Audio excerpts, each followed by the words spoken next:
Vamos falar um pouquinho agora sobre o Marquês de Pombal, sobre as reformas pombalinas no Brasil e em Portugal e o despotismo esclarecido. O Marquês de Pombal é essa pessoa aqui representada nesse quadro, nessa gravura, né? E ele representa bem aquilo que na Europa era conhecido como despotismo esclarecido. O que se trata esse despotismo esclarecido? Bom, durante o século XVIII e século XIX, a Europa viveu um intenso processo de mudanças ideológicas, né? Uma corrente filosófica conhecida como iluminismo ganhou força na Europa, né, durante o século XVIII e depois durante o século XIX, e essa corrente filosófica propunha sobretudo ideias do liberalismo, né, e sobretudo propunha destruir as instituições que faziam parte do antigo regime, tais como o absolutismo, como o mercantilismo do ponto de vista econômico, né, a sociedade estamental. Então o iluminismo, o liberalismo propunha novas premissas políticas, sociais e econômicas. Quem é o déspota esclarecido? É aquele indivíduo que admite algumas ideias, admite algumas ideias do liberalismo. Né? Algumas ideias do liberalismo, mas não todas. Porque ao admitir algumas ideias do liberalismo, como por exemplo, admitem a lógica de que é necessário que a economia passe por um processo de modernização, né? Ao admitir isso, não quer dizer que ela admite todas as ideias do liberalismo. Por exemplo, dentro da lógica do despotismo esclarecido, existe sempre uma enorme prática ainda do absolutismo monárquico. Né? Ou seja, a ideia é fazer a manutenção, né, do absolutismo monárquico a partir de uma modernização econômica. Então o Marquês de Pombal vai ser um déspota esclarecido lá em Portugal, que vai tentar modernizar a economia de Portugal, né, da mesma forma fazendo a manutenção, né, da centralização política do absolutismo monárquico ali em Portugal. Quais eram os principais objetivos das reformas pombalinas ali em Portugal? Primeiro, recuperar a economia portuguesa. A economia portuguesa que vivia uma enorme crise econômica. Essa crise ela já existia desde a decadência do momento do açúcar aqui no Brasil. Desde da queda do monopólio açucareiro da colônia Brasil, Portugal já vivia uma crise terrível. Né? E essa crise fez com que Portugal se aproximasse bastante e desenvolvesse uma dependência econômica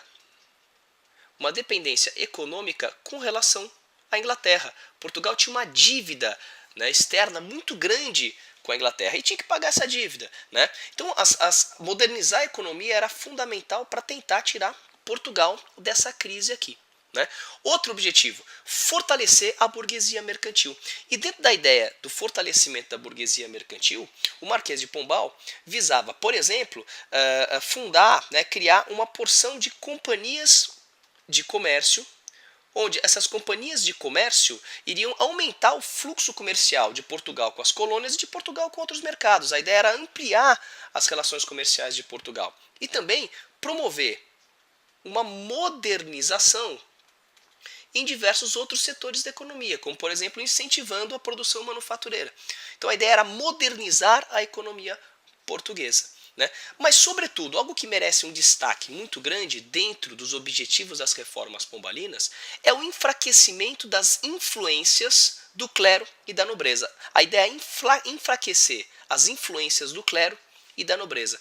Por quê? Porque o Marquês de Pombal interpretava, dentro das suas reformas isso fica claro, que tanto o clero como a nobreza representavam os setores mais atrasados, né? Representavam os setores mais reacionários da sociedade, da política, da economia europeia, principalmente de Portugal ali, que é de Portugal que a gente está falando. Então, a ideia é enfraquecer o clero e a nobreza e admitir, de fato, a importância econômica de uma burguesia comercial, de uma burguesia manufatureira. Okay? Um outro aspecto interessante das reformas pombalinas, isso já entrando aqui na questão do Brasil, é a gente entender um pouquinho qual vai ser a relação do Marquês de Pombal com os diamantes. Né? Porque aqui no Brasil, nessa época, a gente não vivia só a mineração do ouro. né, foi encontrado aqui no Brasil também um diamante. Né? Então, principalmente, esse diamante foi encontrado, né, na região onde hoje a gente tem a cidade diamantina.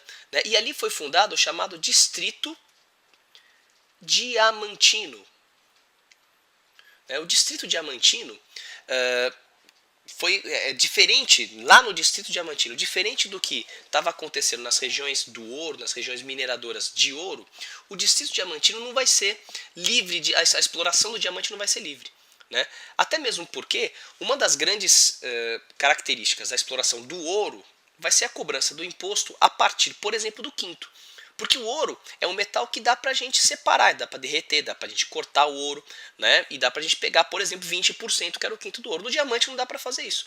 O diamante é extremamente resistente, não dá pra cortar. Então ficou estabelecido o quê? Ali no Distrito Diamantino, onde tinha diamante, ficou estabelecido que o Distrito Diamantino será de monopólio real.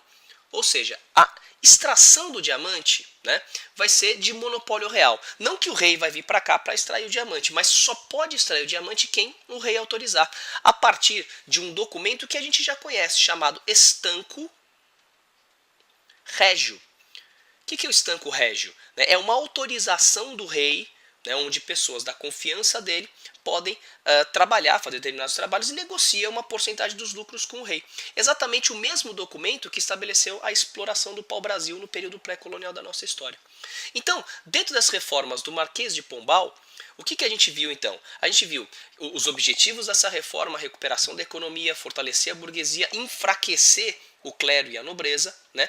E também, entre outras, nós vamos ter nesse momento um tratamento especial para a questão do diamante, né? Onde vai ser estabelecido um monopólio real, mostrando que essas reformas pombalinas estabeleciam uma enorme centralização, inclusive nas questões da economia.